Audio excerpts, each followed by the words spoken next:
Welcome to Fly Nubian Money, where we help Black women master their mindset and maximize their money. I am your host, your proud host. Today, I'm going to use my full government name because we are going to be talking about education. So I am Jade N. Harrell, MED, right? And I am the founder of HighBlackEsteem.com.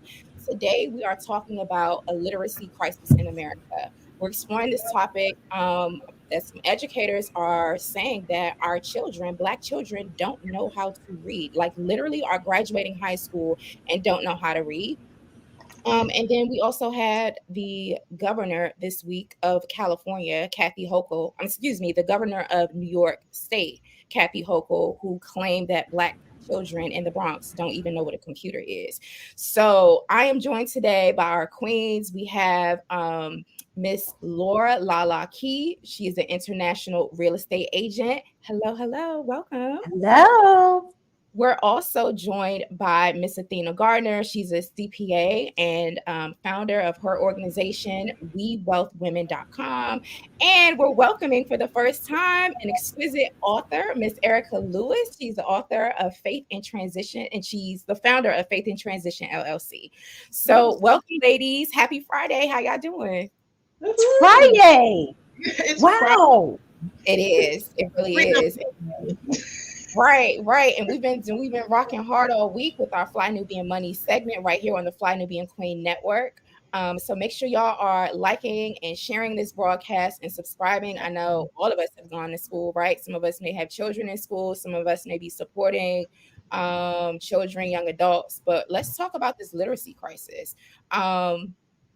Listen, one former educator said point blank, not point blank. Well, that's our children, this is like for real, right? All the same, right? But like our children cannot read, and the system is looking the other way about it. So we're gonna listen to what she has to say, and then we're gonna comment on it.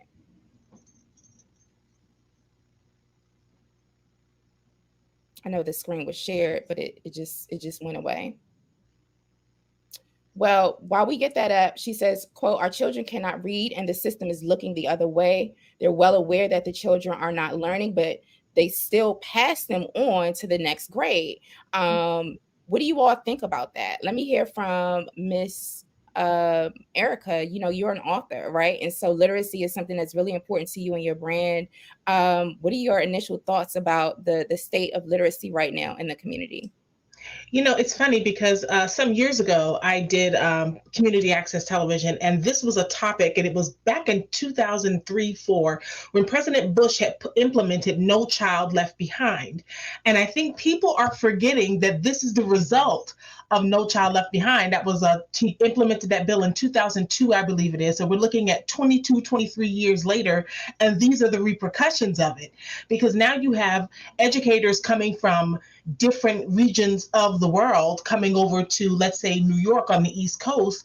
And if they're from Wisconsin and they're educating kids in the classroom because they can get a discount on their student loans or don't have to pay their student loans back because they're working in an urban community, do you really care if you're just going to work here 5 years just so you don't have to pay your student loans back? Of course not. So the No Child Left Behind, I think this is just the result and the residue of that act that was put into place in 2002 by President Bush. Absolutely. Thank you so much for that. Let's hear from Miss Athena. You are a CPA, right? And you work around, with wealth. And so what's in your profession, what's the importance in the relationship between literacy and financial literacy and well-being? Well, I think literacy is important because if you cannot read, you have a hard time not only communicating, but also comprehending on a higher level. And those things are essential when it comes to now reading and understanding and all things coming up with money, your bank statements, your tax statements. And there's a strong correlation between literacy as far as reading comprehension is and financial literacy. If you have a hard time speaking and communicating, you're going to have a hard time managing money and your resources and communicating with people and professionals like myself, CPAs, or other professionals that can help you with your financial literacy. Wow, thank you for that. It's really, really important that our children are getting all of the skills that they need that are necessary. And when we're talking about generational wealth and the transfer of wealth, home ownership is so important to that, Lala. So, what is your take on this literacy crisis in our community, as well as the implications that it has within your industry? Well, simple basics. If you can't read, you can't comprehend what you want to do. That means any kind of home ownership papers that you need to sign. If you don't know how to read those, you don't know what implications are from that. Anything with a loan, document loans, basic information of just banking.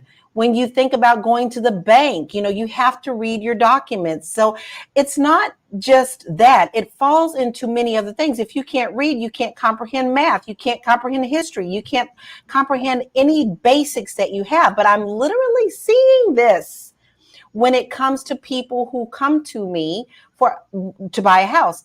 This is why I take, and sometimes it takes hours, I kid you not, where we sit down and I literally go over every word of that contract with my clients so that they understand what's going on. So I am actually seeing in this younger generation that they are not reading on the level that they need to. And I agree with Erica. Listen, anytime the government decides that they want to come in and step up and have a war on something, it seems like we fail. The No Child Left Behind, all of them left behind. Not only our communities, but that's our first communities that get hit, okay? But two, the war on drugs, we're losing that too. So anytime the government decides they want to get in, it seems that we fail tremendously and our children are suffering. Thanks for that.